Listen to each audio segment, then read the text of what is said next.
The Great Hall of the Galactic Council was the largest structure ever built by intelligent beings. It floated in the empty space between 3 star systems, a monument to the power of the 12 species who ruled the galaxy. Its walls were made of living crystal that glowed with soft light.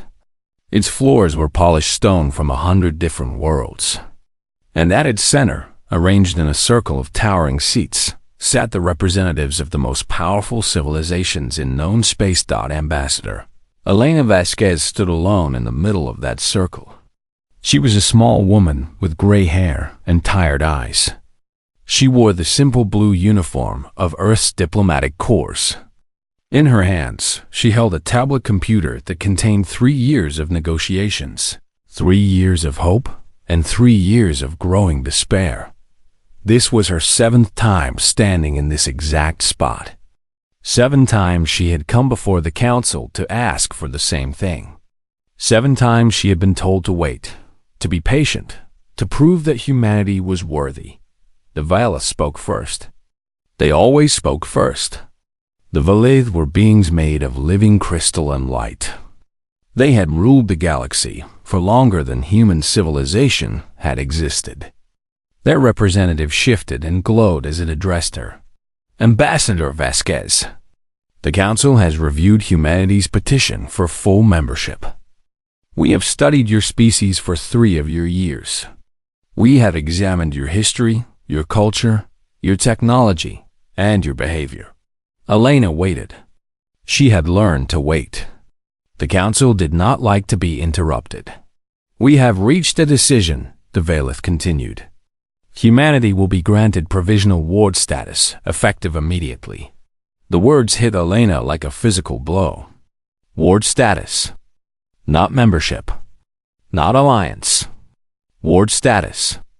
It was the classification the Council gave to species they considered too primitive or too dangerous to govern themselves.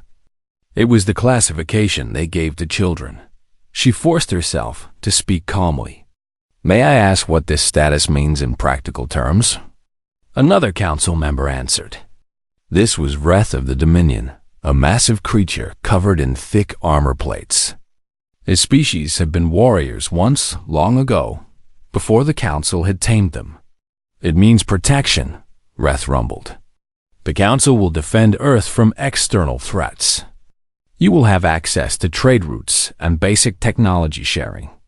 In return, you will accept certain limitations. What limitations? The Valeth answered. Human expansion will be limited to your current 3 star systems. You will not colonize further without council approval. Your military vessels will be reduced to a small defense force. Your research into artificial intelligence will stop completely. And council observers will be stationed on Earth to ensure compliance. Elena stared at the tablet in her hands. 3 years of work. 3 years of following every rule, meeting every demand, jumping through every hoop the council had created. And this was the result.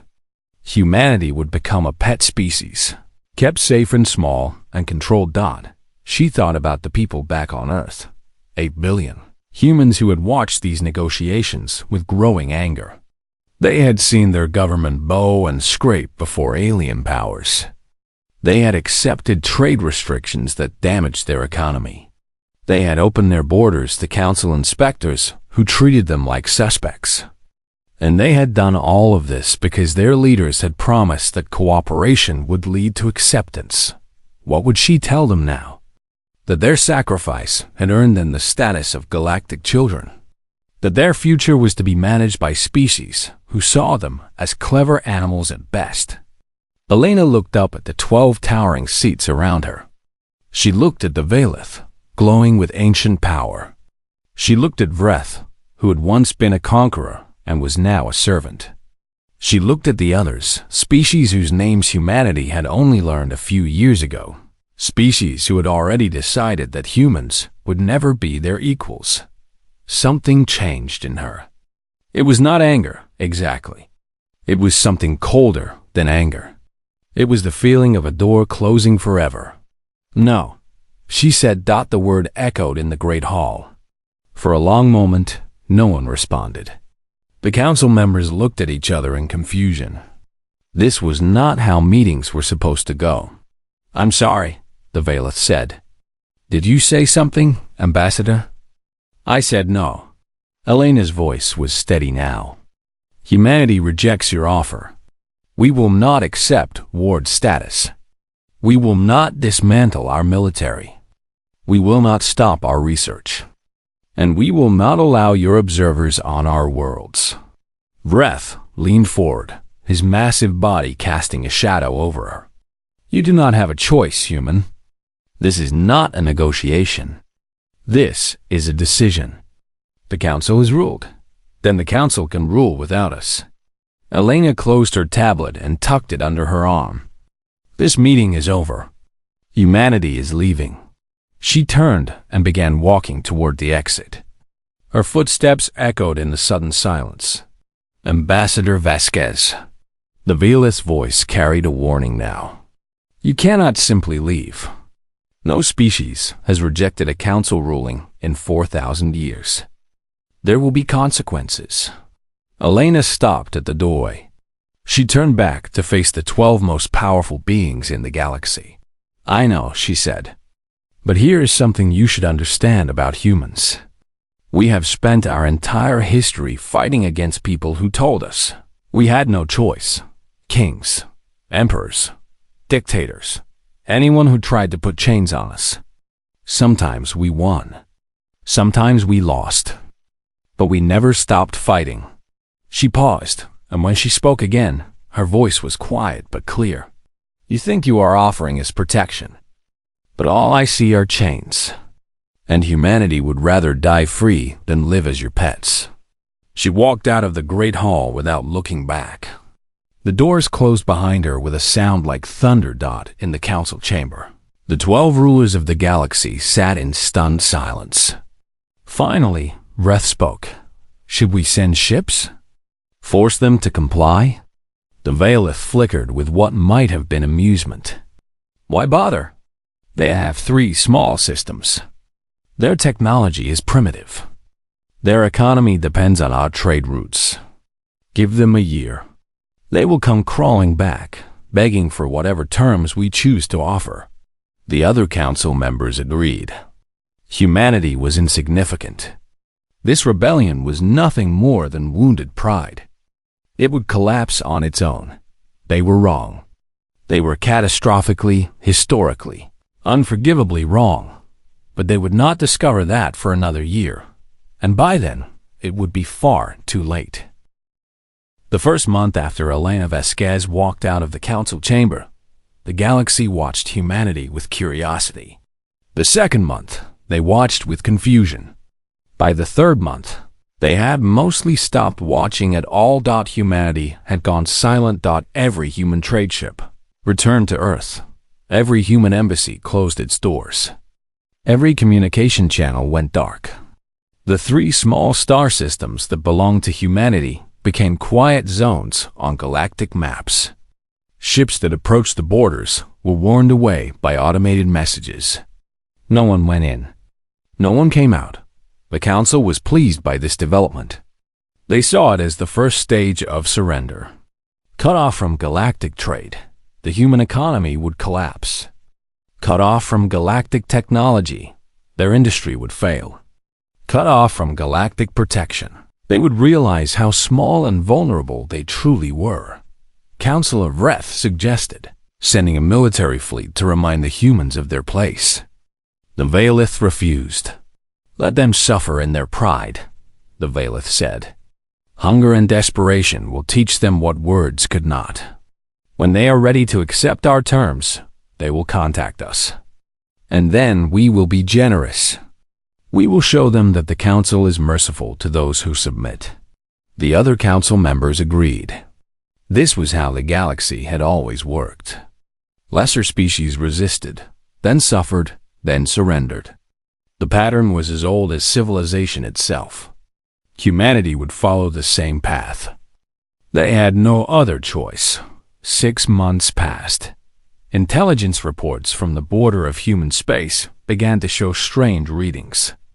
energy signatures that did not match any known technology, ships moving in patterns that made no strategic sense, construction activity on a scale that should have been impossible for such a small civilization.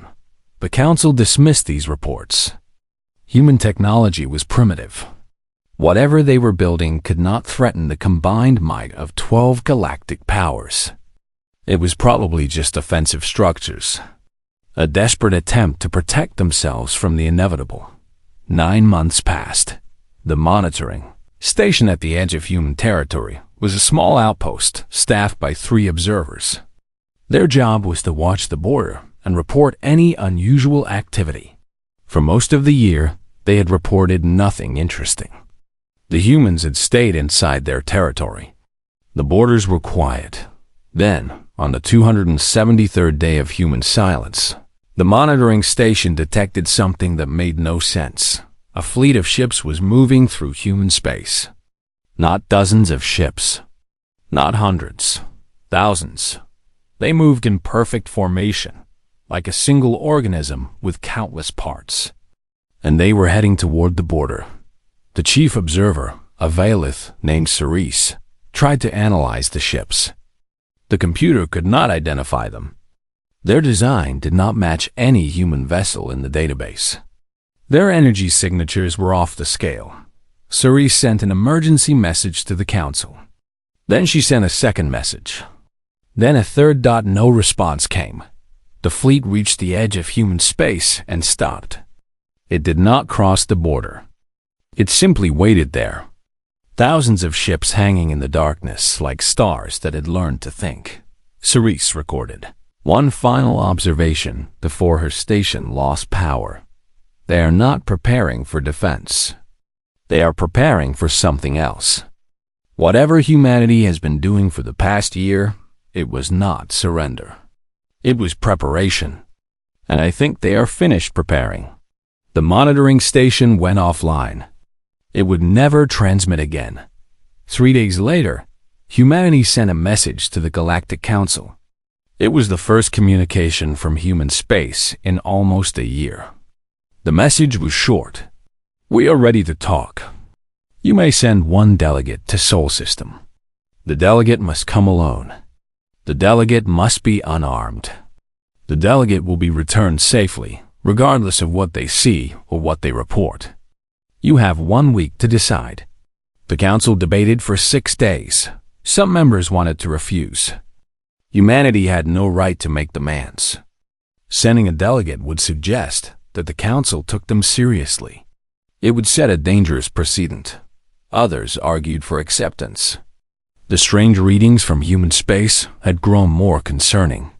The fleet at the border had not moved, but it had not dispersed either. Something had changed during the year of silence. It would be wise to learn what dot in the end. Curiosity won over pride. The Council selected their delegate carefully. They chose observer Kethnara, the most experienced intelligence operative in galactic history. He had studied thousands of species. He had predicted countless conflicts. He had never been surprised by anything. Kethnara traveled to the border of human space alone in a small unarmed ship. At the border, he was met by a human escort vessel. The vessel led him through the fleet that waited in the darkness. Kethnara counted the ships as he passed. He stopped counting at 10,000. The escort brought him to Earth. As his ship descended through the atmosphere, Kethnara looked out the window at the planet below. He had seen images of Earth before. A blue and green world, beautiful but unremarkable. One of millions of similar planets in the galaxy. What he saw now was different. The planet was covered in lights. Not the scattered lights of cities, but the organized glow of industrial activity. Every continent blazed with energy. Ships rose from the surface in continuous streams, joining formations in orbit. And in orbit itself, surrounding the planet like a shell, was a ring of construction platforms building more ships, more weapons, more things that Kethnara could not identify. He had studied humanity for decades. He thought he understood their capabilities. He thought he knew their limits. He had been wrong. The escort ship landed at a military base in the middle of a vast desert. A human woman was waiting for him on the landing pad. She wore the uniform of a naval officer, and her eyes were cold. "Observer Kethnara," she said. "I am Admiral Sarah Chun. Welcome to Earth. We have much to show you." Kethnara followed her into the base, and with every step, his understanding of the galaxy shifted. The Council had given humanity a year to surrender. Humanity had used that year for something else entirely. And now the observer would learn exactly what that something was. Admiral Chun led Kethnara through the military base without speaking. The observer followed in silence, his mind trying to process what his eyes were seeing. He had visited thousands of worlds during his long career. He had seen the greatest achievements of the galaxy's most advanced civilizations. Nothing had prepared him for this. The base was enormous. It stretched across the desert in every direction, a city of metal and purpose. Workers moved between buildings in organized groups. Machines operated day and night. The air itself hummed with energy. 1 year ago, Admiral Chun said finally, we had 12 military shipyards. Today, we have 347. 1 year ago, we had a defense fleet of 200 vessels. Today, we have over 15,000 combat-ready ships, with more being completed every hour. Kethnara stopped walking. That is impossible. No species can increase production at that rate. The resources alone would require. We stopped mining our asteroids, Chun interrupted. We started mining our planets. We converted every factory on Earth to military production. We rationed food, water, energy. Our people worked double shifts, then triple shifts. They slept in their workplaces. They gave up everything that was not essential to survival. Why would they agree to such sacrifice? Chun looked at him with something like pity. Because you gave us no choice. You told us we could be your pets or we could be nothing. So we chose a third option. We chose to be dangerous. She continued walking, and Kethnara followed. They entered a massive hangar filled with ships. These were not the clumsy vessels that humanity had used before. These were sleek, powerful machines that radiated threat. Kethnara studied their design and felt a chill run through his body. Your technology has advanced, he said carefully. Significantly, yes. Chun stopped beside one of the ships and ran her hand along its hull. 1 year ago, our fastest ships could travel at 3 times the speed of light. These ships travel at 47 times light speed. 1 year ago, our weapons could barely scratch Council armor. These weapons can cut through it like paper. How? Kethnara demanded. You could not have developed this technology on your own. Not in 1 year. Not in 1 century. You are right. We did not develop it alone. Chun smiled, and there was no warmth in that smile. We found help. She led him out of the hangar and across the base to a building surrounded by heavy security. Armed guards stood at every entrance. Automated defense systems watched from the walls. Whatever was inside this building, humanity considered it very valuable. They passed through 3 security checkpoints before reaching the central chamber. It was dark inside, lit only by soft blue lights along the floor. And in the center of the room, floating in a containment field, was something that made Kethnara's heart stop. It was a device, ancient, alien, covered in symbols that had not been written in millions of years. Kethnara recognized it immediately, because every intelligence officer in the galaxy was trained to recognize it. The Void Relics, he whispered. You found the Void Relics. We found 12 of them, Chun confirmed. Scattered across dead systems that your council had marked as forbidden zones. We wondered why those zones were forbidden. Now, we know. You were hiding these. The void relics were weapons created by a civilization that had existed before the Council, before any current species, before recorded history. That civilization had destroyed itself in a war so terrible that it had left scars on space itself. Their technology had been lost, or so everyone believed. The Council had spent millennia making sure no one would ever find it. "The relics are dangerous," Kathnara said. "The species that created them were destroyed by their own power. You cannot control. We have already controlled them," Chun interrupted. "More than that, we have improved them. Your ancient weapons are powerful, Observer, but they are old. Our engineers have spent the past years studying them, understanding them, and making them better." Kathnara stared at the floating device. His training told him to remain calm. His instincts told him to run. "Why are you showing me this?" he asked. Chun turned to face him directly. "Because we want you to understand. 1 year ago, we were exactly what the Council believed us to be. A small, primitive species with no hope of standing against your power. 1 year ago, you could have crushed us with a single fleet. But you did not. You were patient. You were confident. You assumed we would break on our own." She stepped closer to him. "That was a mistake.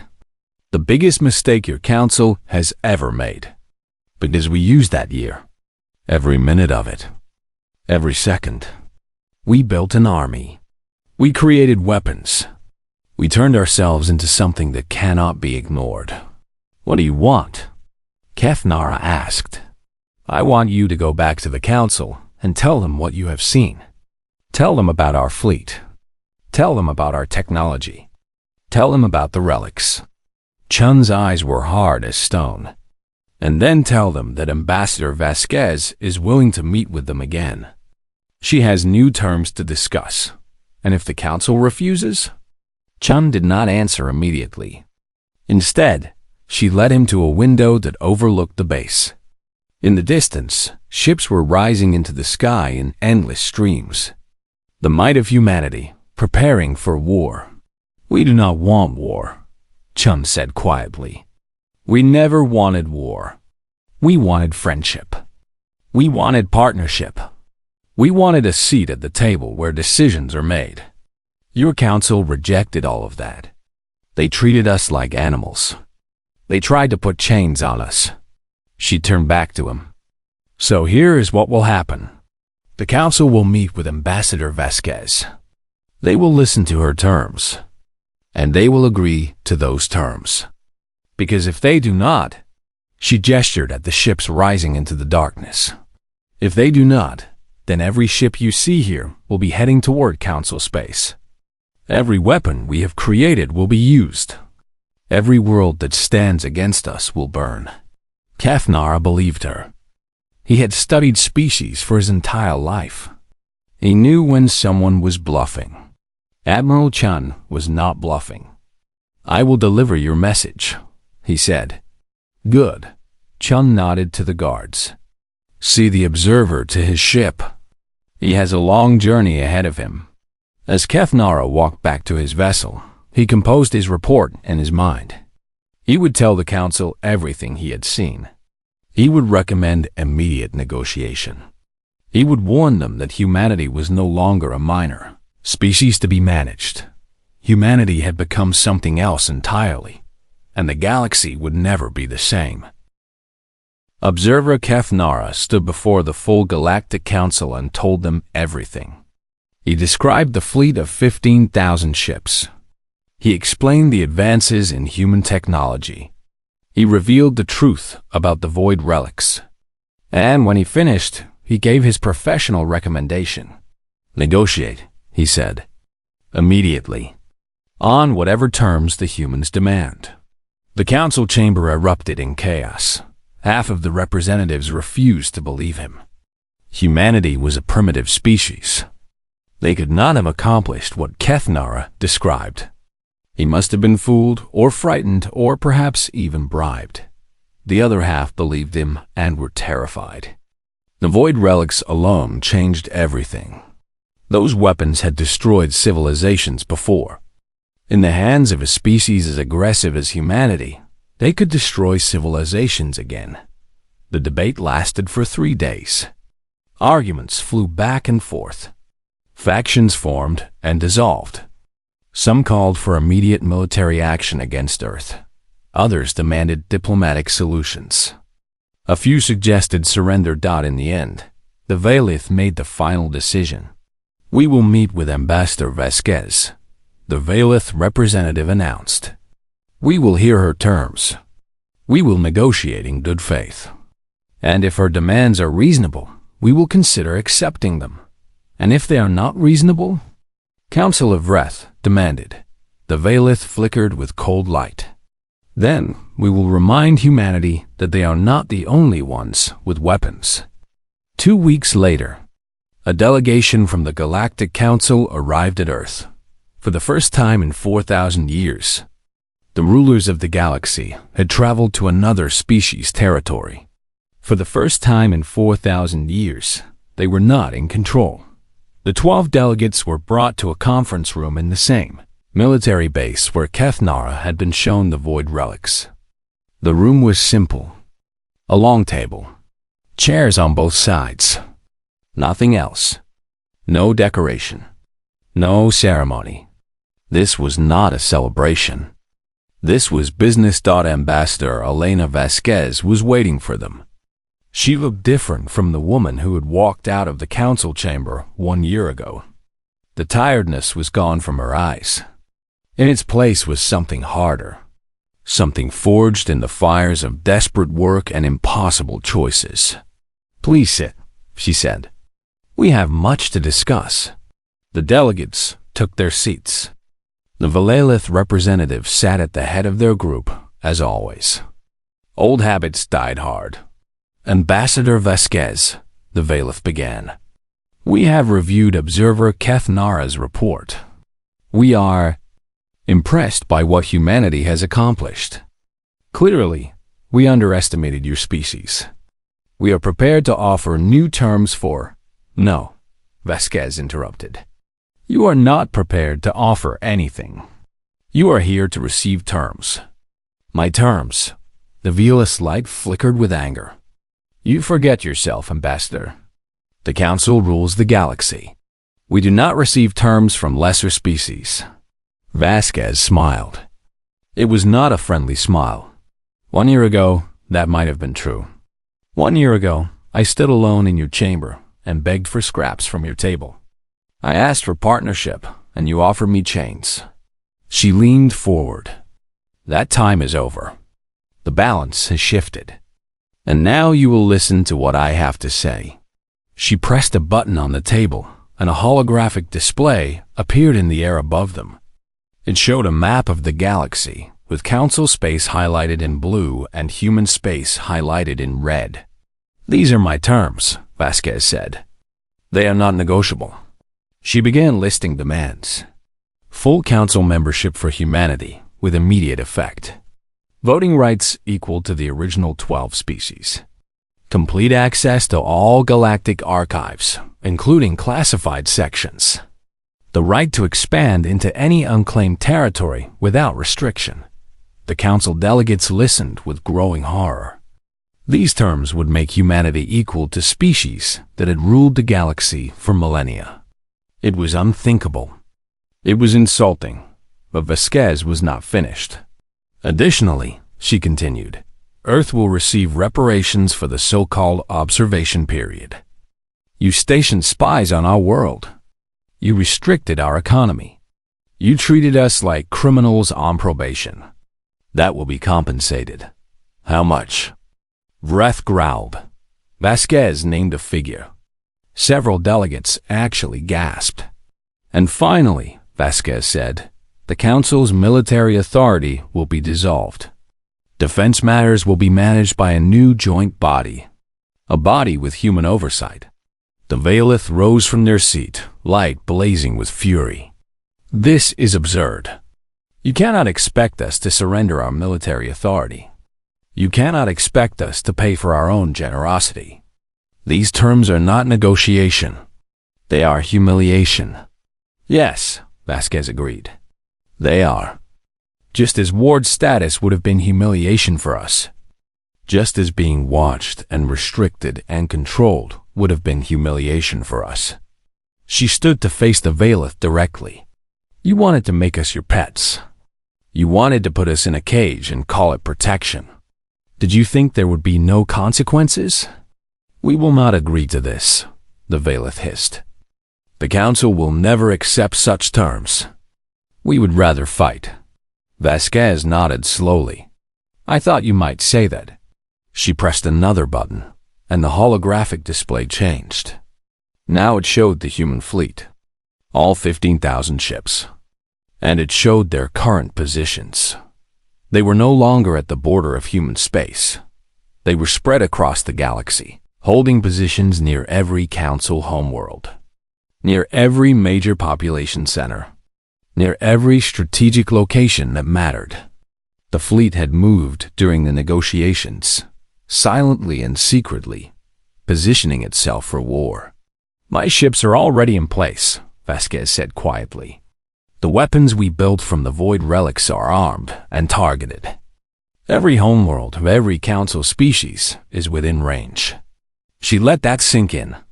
I do not want to use them, she continued.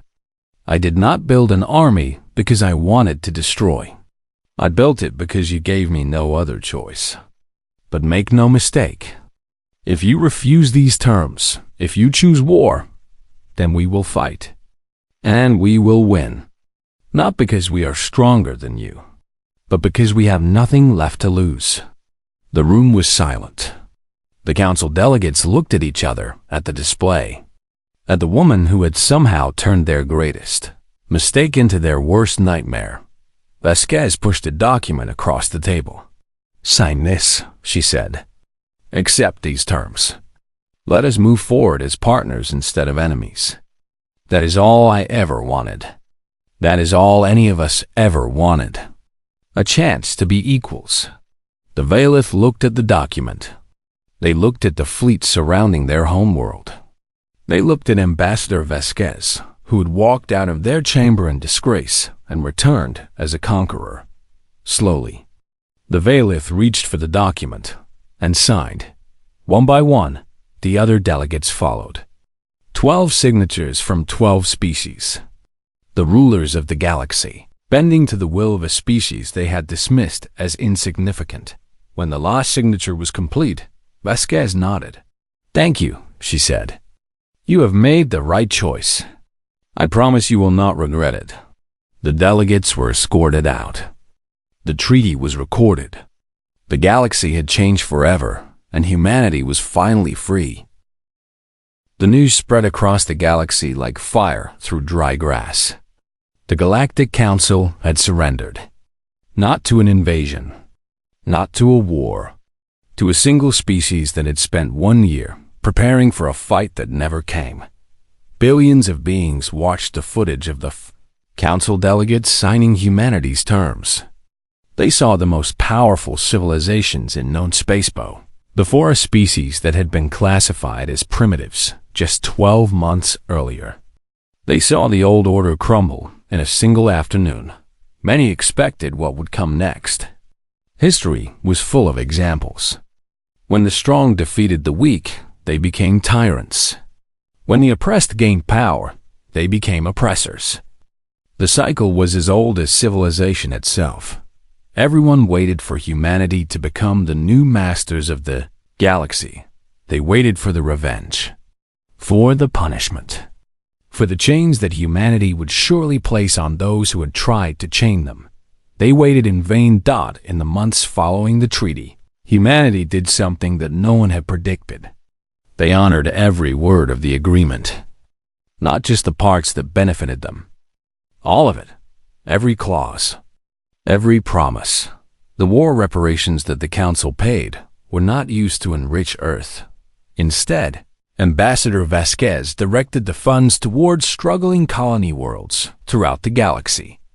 Planets that had been neglected by the Council for centuries suddenly had resources for hospitals, schools, and infrastructure.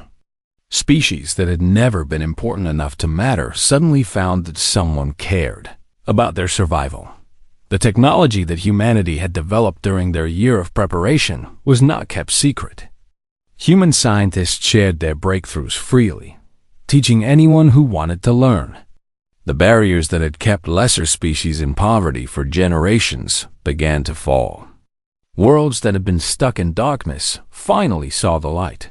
The joint military force that humanity had demanded did not become a tool of oppression. Under human leadership, it became what the Council's military had never been, a genuine protection force. Ships patrolled dangerous regions. Soldiers defended the defenseless. Pirates and warlords who had terrorized border worlds for decades suddenly found themselves facing enemies they could not defeat. Counselor Vreth watched all of this with growing confusion. 5 years after signing the treaty, he finally asked the question that had been burning in his mind. He found Ambassador Vasquez at a diplomatic reception on one of the new colony worlds. She was older now, her hair completely gray, but her eyes were still sharp. She was talking with representatives from a dozen different species, all of them treating her with respect that bordered on reverence. Vreth approached her after the others had left. "I do not understand," he said. "You could have crushed us. You had the power to enslave the entire galaxy. You could have done to us what we tried to do to you. Why did you not?" Vasquez looked at him for a long moment. Then she gestured to a balcony overlooking the city below. They walked together and stood watching the lights of civilization spreading across a world that had been barren rock just 2 years ago. "Because that is what you would have done," she said finally. "And we have spent our entire history fighting against exactly that. Tyrants, empires, kings, and conquerors who believed that power gave them the right to control others." She turned to face him. "Directly, we did not build our fleet to become you. We built it to stop being your victims. There is a difference. A very important difference." Vreth struggled to understand. In his experience, power existed to be used. Strength existed to dominate weakness.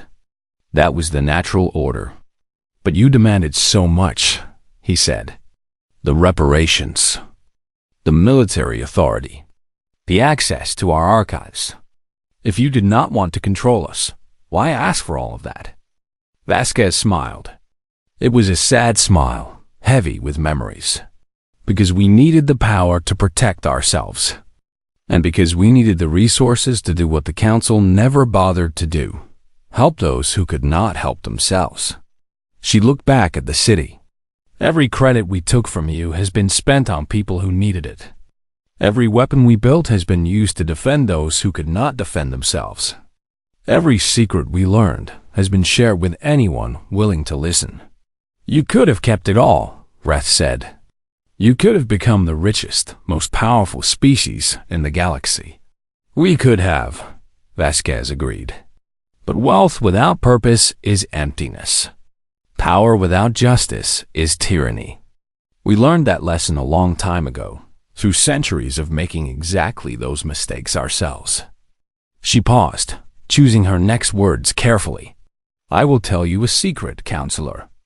When I walked out of your chamber that day, I was terrified. We had no plan, no army, no technology. We had only our anger and our refusal to submit. If your council had attacked us immediately, we would have been destroyed in days." Vreth stared at her. "Then why did you refuse? Why take such a risk?" "Because some things are worse than death. Living as slaves, raising our children to accept chains, forgetting what it means to be free." She shook her head. "We cannot do that. We would rather have died fighting than live kneeling."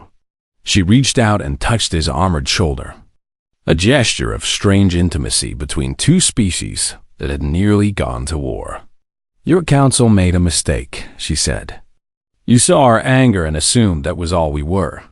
You saw our capacity for violence and thought we were nothing but violent. You never looked deeper. You never saw what was underneath all of that. And what is that? Vreth asked. Hope, Vasquez said simply. Stubborn, unreasonable hope. The belief that tomorrow can be better than today, even when all evidence says otherwise. The conviction that suffering is not inevitable, that justice is worth fighting for, that every living being deserves a chance at dignity. She smiled again, and this time there was warmth in it. That is what makes us dangerous, counselor. Not our weapons, not our fury, just the absolute refusal to give up on the idea that the universe can be better than it is. Vreth had no response. He had lived for 300 years. He had seen empires rise and fall. He had watched species conquer and be conquered. But he had never met anyone like the humans. They had been given every reason to become monsters. They had been pushed into a corner, threatened with extinction, treated like animals. And somehow, impossibly, they had emerged from that darkness with their souls intact. They had built an army that could have burned the galaxy. Instead, they used it to protect the weak. They had gained power that could have enslaved billions. Instead, they used it to lift up those who had been left behind. They had earned the right to hate. Instead, they chose to hope that in the years that followed, historians would study humanity's rise with endless fascination. They would analyze the strategies, the technologies, the political decisions. They would write books about the Year of Silence and the treaty that changed everything, but they would never fully understand the most important part. They would never understand how a species that had been treated so badly could respond with such grace. How people who had been given every excuse for cruelty could choose kindness instead. How a civilization born in violence could dedicate itself to peace. The answer was simple, though few would believe it. Humanity had learned something that the Council had forgotten long ago. Power was not the measure of a civilization. Wealth was not the mark of greatness. What mattered, in the end, was what you did with what you had. How you treated those who could not fight back. Whether you lifted others up or pushed them down. The Council had ruled the galaxy for 4,000 years. In all that time, they had built nothing but fear. Humanity had been a galactic power for less than a decade. And already, they were building something else entirely. They were building hope. And hope, as it turned out, was far more powerful than fear could ever be. The galaxy would remember that lesson for a very long time, and whenever someone asked why humanity had chosen mercy over revenge, the answer was always the same. A warning and a promise, written in the stars for all to see. Never corner humanity. But if you must, pray they offer mercy. They usually do, but only once.